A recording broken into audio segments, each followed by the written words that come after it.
Good morning बच्चों। आज अपन पढ़ते हैं क्लास 5th का पाठ 17 सरलता और सहृदयता। पढ़ना शुरू करते हैं। अपन पाठ 17 है क्लास 5th का सरलता और सहृदयता। वह नौकर बचपन से उनके घर काम करता आ रहा था। वह बूढ़ा हो गया था। उसने घर के बच्चों को अपनी उंगली पकड़कर चलना सिखाया था। अब वे बच्चे बड़े हो गए थे। वे बच्चे ऊंचे ऊंचे पदों पर पहुंच गए थे, पर इस बूढ़े काका के प्रति सबके मन में स्नेह और सम्मान की भावना थी। सब उन्हें अपने परिवार का एक सदस्य समझते थे। परिवार वाले चाहते थे कि बूढ़े काका अब कामकाज करना बंद कर दें और शेष जीवन आराम से गुजारें, पर वे मानते ही नहीं थे। वे घर की सफाई, झाड़ू, पोंछा तथा कमरों की देखभाल खुद किया करते थे। इस पाठ में बताया गया है कि एक नौकर रहता है और वह बचपन से ही उनके घर काम करता रहता है, पर उन्होंने सारे बच्चों को अपनी उंगली पकड़कर चलना सिखाया था। अब वो सारे बच्चे बड़े हो गए थे और बड़े बड़े पदों पर नौकरी कर रहे थे। अब बूढ़े काका जो उनके घर नौकर था वह उनके सभी लोग उसके सम्मान करते थे और परिवार वाले उन्हें अपना ही परिवार का सदस्य समझते थे, उन्हें नौकर नहीं समझते थे। आगे पढ़ते हैं। एक दिन बूढ़े काका अपने बाबू के पढ़ने के कमरे में सफाई कर रहे थे। अपने बाबू के एक एक सामान को उठाते, उनकी धूल पोंछते और उसे यथास्थान रख देते। अचानक न जाने कैसे उनके हाथ से एक बहुत कीमती कलमदान टूट गया। कलमदान मतलब जिसमें अपन पेन रखते हैं, पेन स्टैंड। कोई साधारण कलमदान नहीं था, वह कारीगरी का उत्कृष्ट नमूना था। वह बहुत कीमती और दुर्लभ था। कीमती मतलब बहुत ही ज़्यादा पैसे का था और दुर्लभ मतलब ऐसी चीज़ें कम ही देखने को मिलती हैं। बूढ़े काका जी टूटे हुए कलमदान को एक टक देखते रहे। उन्हें कुछ सूझा ही नहीं कि अब क्या करें। उन्होंने चुपचाप वह टूटा हुआ कलमदान उठाकर मेज पर रख दिया, पर वे बहुत घबरा गए। बाबू आएंगे भी उनसे क्या कहेंगे, वे डांटेंगे तो मैं क्या कर दूंगा। ऐसा कीमती कलमदान तो अब मिलेगा भी नहीं। कितना दुख होगा बाबू को। यही सोच सोच कर उनका दिल बैठा जा रहा था। सायंकाल मतलब शाम को सायंकाल बाबू आए और भोजन के उपरांत खाना खाने के बाद अपने कमरे में पहुंचे ही थे कि उनकी नज़र टूटे हुए कलमदान पर पड़ी। वे इतने कीमती कलमदान को टूटा हुआ देखकर बहुत दुखी हो गए। उन्होंने उसे उठाया तो देखा उसके 2 टुकड़े हो चुके। उन्होंने बूढ़े काका को आवाज़ दी, काका काका। बूढ़े काका ने डरते हुए प्रवेश किया। प्रवेश करना मतलब अंदर आना। यह कलमदान किसने तोड़ा? बूढ़े काका बोले, मुझसे टूट गया मालिक। कैसे? मैं सफाई कर रहा था कि अचानक हाथ से छूट गया। जानते हो यह कितना कीमती था? ऐसा दूसरा कलमदान कहाँ मिलेगा? बूढ़े काका सिर नीचा किए सुनते रहे। अब खड़े खड़े मेरा मुंह क्या देख रहे हो? जाओ यहाँ से, और हाँ, कल से मेरे पढ़ने के कमरे की सफाई मत करना। बूढ़ा डांट खाकर सिर नीचा किए चुपचाप चला गया। उसकी आंखों से आंसू बहने लगे।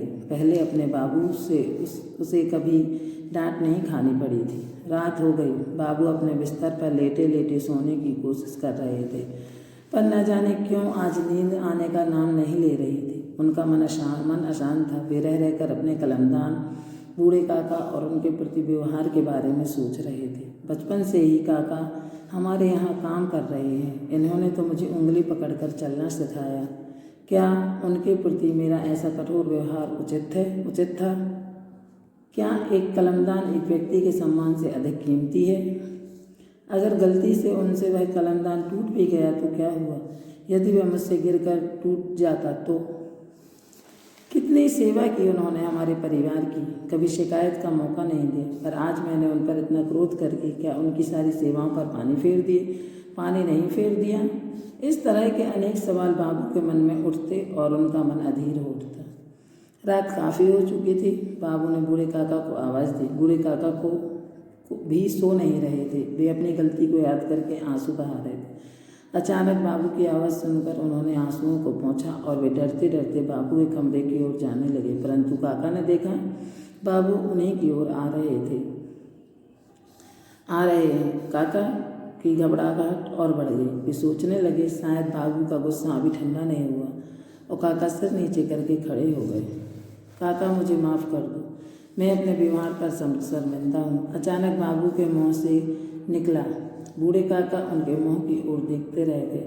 इतना बड़ा आदमी एक छोटे से नौकर से माफ़ी मांग रहा है। वह बाबू के पैरों में गिरकर माफ़ी मांगने को झुके ही थे कि बाबू ने उन्हें बीच में ही रोक दिया। काका, क्या आप मुझे क्षमा नहीं करेंगे? बाबू बोले, जब तक आप मेरे सर पर हाथ रखकर नहीं कहेंगे कि आपने मुझे क्षमा कर दिया, मुझे चैन नहीं मिलेगा। बूढ़े काका की आंखों से आंसुओं की झड़ी लग गई। उन्हें बाबू के सिर पर हाथ रखकर कहना पड़ा, अच्छा चलो, मैंने अपने बाबू को क्षमा कर दिया।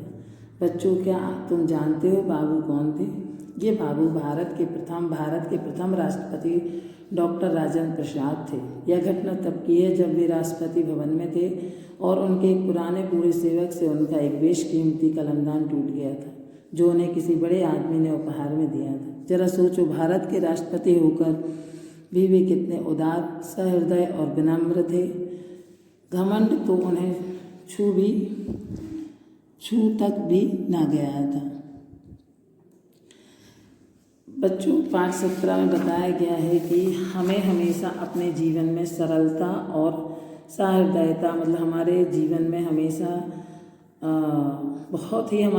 हमारा स्वभाव बहुत ही सरल और सबसे प्रेम करने वाला होना चाहिए। इस पाठ में बताया गया है कि हमें, चाहे वो बूढ़ा नौकर हो, चाहे अपन से बड़े कोई भी व्यक्ति हो, हमें उनका अपमान नहीं करना चाहिए, हमें उनका सम्मान करना चाहिए, सबकी भावनाओं की कद्र करनी चाहिए। इस पाठ में बताया गया है कि एक बूढ़े काका डॉक्टर राजेंद्र प्रसाद जो थे, उनको बचपन से ही उनने पढ़ना लिखना, उनको पाला पोसा और उंगली पकड़कर उन्हें नहीं चलना सिखाया, और वह पूरे परिवार के काम करते थे।